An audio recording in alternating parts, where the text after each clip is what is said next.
Hello, I'm Mark Gronowski. I'm one of the co-founders of Softwave TRT, and this is my partner, John Warlick, who is the CEO. John? Nice introduction, Mark. Thank you so much. I'm glad to be here. Thanks for joining us.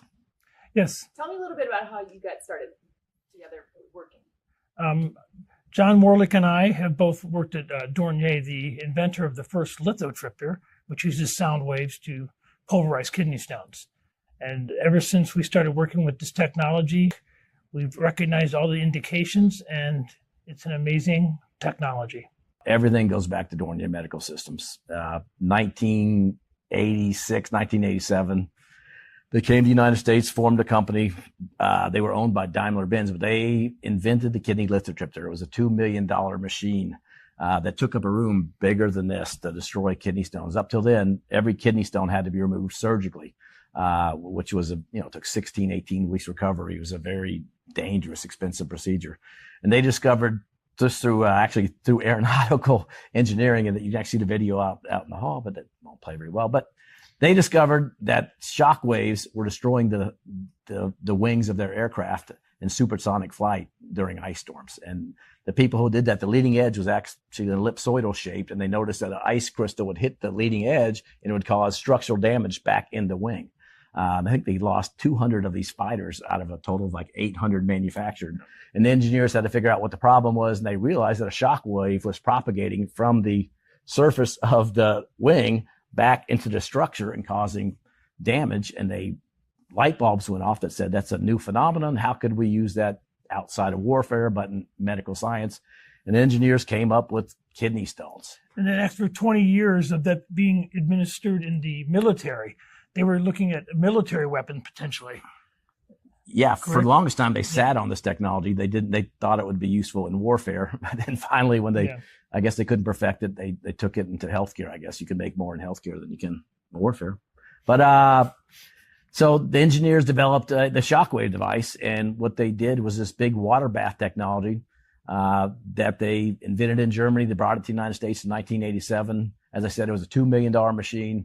I was probably their 10th or 15th employee here. I was 28 years old. Everybody else was 60 years old. So I'm the oldest surviving shockwave person since 1987 here in the United States. This through hell, everybody else is dead. So I'm still here.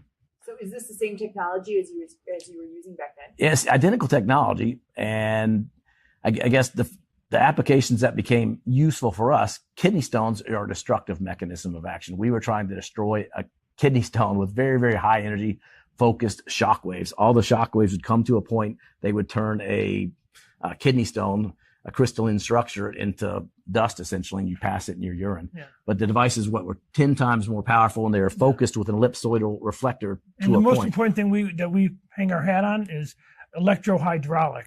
Electrohydraulic produces the cleanest, most efficient shock wave with the large, focal zone. And so that original machine, which was the gold standard, the HM3, was electrohydraulic, and that's what we've been with our whole career. Yeah. Yeah. So like I said, all our roots go back to this. So for years and years and years, it went the first millions of patients were kidney stones. But before they could do the first kidney stone, they had to understand what the biologic effects would be. So before they actually got FDA approval, the aperture, the lens that was destroying the kidney stone was about that big. It was in the base of a bathtub, and this shock wave would propagate with almost like an automotive spark plug. And at the base of it, it would expand, go to a point. But if you have a lens this big, some of the shock waves were going to pass through a patient's bones, their ribs, their hips. And so they were worried that the shock wave would have a damaging effect on the bones. They thought if it can break a kidney stone, what's it going to do to a bone? So before they actually could go to the FDA, they had to understand their effects on bone. And they designed a study with Dr. Haupt, and he quickly proved against, I guess, the hypothesis that not only did they not cause destruction or harm to the bone, but they saw thickening in the iliac crest. They saw that the bone actually became more dense and more thick. And they saw it in a matter of 6, 8, 10, 12 weeks. And that was the first light bulb, the moment when they saw this may have a biologic effect. Now, they put that in the back burner for years because shock waves for kidney stones was really, since the 80s, it was the primary use of kidney stones for years and years and years. But I guess not until Oh, I guess the Germans early on, after understanding and learning that shock waves had a biologic effect on bones, the Germans ran with it. And the first medical doctor who really commercialized it was Dr. Wolfgang Schaden, who became our medical director in my former company, Healthtronics. And today he is still with us. He's been doing this also since the late 1980s, but he was the first one to really use shock waves for other applications than for kidney stones. After Dr. Help, he really became the first person to use this for non-healing fractures, for stress fractures, for all sorts of orthopedic applications. He understood that shock waves could be used to stimulate healing in bone in addition to the kidney stone applications. Was there another light bulb moment that happened then with Dr. Schaden? Yeah, I guess from the 1990s, everybody thought that every other application of shock waves, which the progression, it went from kidney stones, it went from non-healing fractures, and then they very quickly learned when they were treating non-healing fractures, they realized that during these treatments that the pain would go away very quickly. Before the bone actually healed, they would notice that the pain would go away. And so then they realized it might have sports medicine applications. So then they very quickly went from fractures into tendinopathies, the first one, the obvious one being plantar fasciitis or heel spurs, or the epicondylitis, and medial epicondylitis, which is tennis and golfer's Pretty elbow. much anything, because it's a cellular treatment. We're getting a cellular response. So that there's so many indications, because you can treat any part of the body. But that's why we don't ever do this, because you make me forget where I was saying. I just want to chime in. Now, Talking about the light bulb moment. yeah, well, the light bulb, and then so up until then, the application, then it went to tendinopathies, and that was really the first indication in the United States that got FDA approval, other than kidney stones, was plantar fasciitis. And I had started a company at the time. It was called Healthtronics, and we got the first FDA approval for a non-kidney stone application here in the United States. We were actually formed to do non-healing fractures, but because the hurdles put up by the FDA, and it was just going to take so darn long, when we heard in Europe that they were doing it for plantar fasciitis, there's millions and millions and millions of patients who have plantar fasciitis and other tendinopathies. So we switched our FDA study to tendinopathies, and within 1 year, we got FDA approval for plantar fasciitis. But back then, everything was still thinking like the light bulb at the time was, it's just like kidney stones. We are trying to destroy a complement. Yeah. We are trying to hurt something, that we were having a biologic effect, but it was caused by causing trauma. We thought that we had to have a destructive moment, that we were causing cellular trauma, cellular destruction, microbleedings, all that kind of thing. So the mechanism of action, because if you hurt something, it's 1 step back, 2 steps forward. And so up until 2004, the entire universe was all about hurting something to help something. Seek and destroy is what they Yeah, and the machines were big, just like kidney lithotripters. They were still at the minimum $500,000 machines. And every treatment had to be done under anesthesia up to even until the early 2000s. Yeah. And I had started Healthtronics. We actually went public. I was fortunate enough to be able to go retire in 2000. And so I was just on the sidelines watching the industry develop. But once again, everybody was just new applications for using destruction. Everybody thought it's just like kidney stones, hurt something. So it went to all the, you saw the tendinopathies that got FDA approval for plantar fasciitis, then golfer's elbow, then tennis elbow, then all this shoulder calcifications and tendinopathies. And then, application after application, but all based on causing trauma. And it was a nice business, and actually, made me and my family and Mark made us a lot of money, but it was patients had to go under general anesthesia. It was a very, very expensive painful procedure. And it never really caught on because insurance companies didn't like it, because it was like a $25,000 procedure. And up until that moment, if you had plantar fasciitis, about 1% of patients would choose surgery, because surgery is horrible. You're opening up the foot, you're actually cutting the plantar fascia, and the recovery is 12, 16 weeks, and it just doesn't work. You lose stabilization of the foot, you get infection. There's lots of bad things that can happen. So people just chose not to do it. They would just have physical therapy or cortisone injections. So insurance companies loved it because 99% of the patients chose to do nothing. And so when we came along and got the first FDA approval for plantar fasciitis, everybody who missed a single tennis match, Alta here in Atlanta, the Atlanta Lawn Tennis Association, if one of the players, oh my gosh, my heel hurts, they would go to the doctor.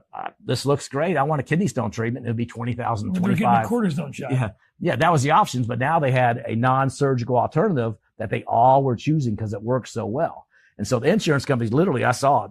I was at Blue Cross Blue Shield in Texas, and they just showed me that I'm making these numbers up, but relatively, they said last year, we had $5 million of people expense choosing surgery, and already in the first 90 days, we're up to $45 million of shockwaves. So they don't like that because even though it worked and worked well, it's very expensive for them. So they jumped and they started fighting against it. And they continued to say it was an experimental application because it did not lower costs. It actually increased the cost of healthcare.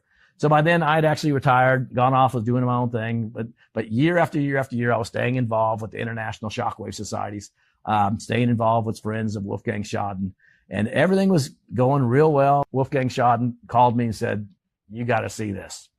And so the serendipitous. I remember when we flew out to serendipitous. That's a tough word there. Yeah. But I remember when that wahoo moment. Wahoo moment. Wahoo.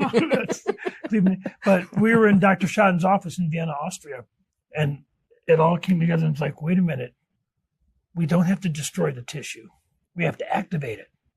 Remember that moment? I mean, yeah, he invited us to go see him, and he shared it with Mark and I. And what he had discovered, if you have to go back a little bit, he became the worldwide leader for non-healing fractures. Okay, and it was the oddest thing. Probably the best healthcare in the world is the Austrian healthcare system. They have two payers. It's socialized to a point, but half of it's covered if you're employed or if you're in the military or if you're a student. It's called workman's comp. And it's the most amazing. It's fully digital for the last 20 years. If you walk in, it has every x-ray fully digitized. If you're anywhere else in Europe and you're allergic to something, they don't have to ask you. They know all your problems. They have CTs that are 3 generations more advanced than we have, an incredibly efficient system, but the country's only about 8 million people. But they had a policy back in the 1990s that if they didn't offer a technology in the country that was available in the rest of Europe, you could fly or drive there to get this other care. Well, the Germans were the first to adopt shock waves for non-healing fractures. And it's even then, it was still relatively expensive because under general anesthesia. So all sorts of people saw these television shows. So all the maybe hundreds of non-healing fracture patients were going to Germany to get treatment. Incredibly expensive. And the Austrians go, wait, this is voodoo. We don't want to support this. It's expensive. So they engaged Dr. Schaden, who was a young trauma surgeon at the time, that said, prove this doesn't work. So he designed a randomized controlled trial. He bought the first shockwave device from us when my former company, Healthtronics, started a clinical study in the trauma center, Meidling in Vienna, Austria, and very quickly proved it did work. Then very quickly he took it out of the study phase and he introduced it to workman's comp because it's a very expensive indication. I mean, it's can be up to hundreds of thousands of dollars. If you have a non-healing fracture, you can't work. So you're getting disability. You're on crutches. You're in a wheelchair. And a lot of those are compound fractures. Oh, they're compound. And so you got wounds associated. Oh yeah. And 5% of them go to amputation. So it's very expensive. And so he became the golden child for workman's comp because he proved that not only did it work, but they have since come back and shared with us based on their databases that for the last 20 plus years, they've saved over 90% of the cost of managing these patients. And so at that time, we became the best friend of Workman's Comp Austria. And they have a unique system as well as part of their mandate. If it's an expensive indication for the system, they will research it. Okay. Like for instance, the best example, one year they showed that a lot of students were breaking their neck. And in a country of 8 million, it should probably happen 3 times a year. It would happen like 3 and 4 times a month for like 6 months. And they saw the data coming through and they go out and research and they saw that in the schools, they had introduced the mini tramps and they realized that all these students were doing it. So they immediately get rid of mini tramps and so it's a fully, they research, they find the problem, they solve the problem. And so that's why they love us. So then they started almost all of their basic research budget went to shockwaves because all of their expensive indications like wound care, diabetic ulcers, non-healing fractures, ischemic heart problems, for instance, and also acute spine trauma, They are researching all of those on our behalf right now. They're doing all of the basic research. Once they do the basic research, then Dr. Shodden and his clinical team would take it into clinicals, and they would prove in 50 or 100 or 200 patients. They'd get it published. It became standard of care, and then they could introduce it throughout the entire system. And up until now, we have dramatically lowered the cost of healthcare in Austria. Not only that, we've raised the standard of care. And all that can go back to Dr. Shodden and or his relationship with us. Tell me, take you back a little bit. You referenced that you both were in Vienna at the time when you went back and saw Dr. Shodden, and it was really exciting. Yeah. And he was sharing with you some new discovery? Yeah, what he had just discovered is the last group of non-healing fracture patients that he was not able to treat. It were those fracture patients that had a disease, not disease, I guess a pathology, or it was called osteomyelitis. It's if you have a blood infection in the bone marrow. And it's a horrible indication because once you get an infection in the bone marrow, they used to say you could never cure it because it would go away. You could manage it antibiotics, but it's hard to get antibiotics into the bone marrow, and it would always come back. And it would present, you'd actually, especially if you had a fracture, for instance, it would bubble to the surface eventually. Infection would come out and you get this nasty skin lesion, a big nasty wound. So not only for non-healing fractures that have an osteomyelitis, the bone wouldn't heal, but also you'd have this horrible skin defect. And they would not let him treat it because the thought was that somehow shock waves would spread the infection and could kill the patient. And we didn't have studies to prove it wasn't true, although it didn't make sense. But he finally, on a group of 5 or 10 patients and trauma center modeling, got permission to treat these patients. They made them stay inpatients because they were worried if they started getting red lines, for instance, they might have to amputate or do something else. But very quickly, after treating these shockwave patients, trying to heal the non-union, these nasty skin defects went away. And they, at 72 hours, they got pink, they cleaned up, they looked better. In a matter of weeks, these lesions that had been there for years, this went away. And so he realized that these skin defects are being treated in the unfocused portion of the shock wave. If you're aiming at the, at the center of the bone, the skin is up here. That's in the convergence. So we always thought that it had no biologic effect unless it was in the targeted area. But he saw that here, these skin lesions that have been nasty were healing almost miraculously. The unfocused part. In the unfocused portion of the shockwave. Up until then, everything had been known as focused shockwaves, focused for kidney stones. That was the aha moment. He goes, unfocused work. And not only that, over the previous years, our big giant machine, he calls them engines, the shockwave machine, which was just like a kidney stone machine, but slightly different geometry for bones.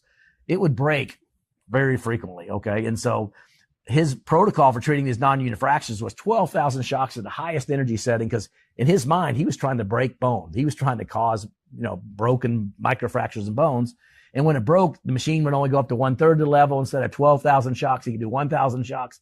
And he realized that every one of the patients that had been treated lesser, low energy and less shocks, they all got better and got better faster than the other ones. So the combination of that aha moment with the aha moment unfocused, he goes, we're thinking about this all wrong. Because also he noticed the skin lesions, when they healed, they were pink and healthy tissue with hair follicles. And up until then, if you had a nasty wound or defect, it would heal with like fibrous tissue. You felt a nasty scab that, like, even when it heals, it's just not the same. It's not pink. It's not healthy. It's not vascular. It doesn't have hair follicles. And when he saw that, hair follicles in the wound, he goes, this is stem waves. I mean, excuse me.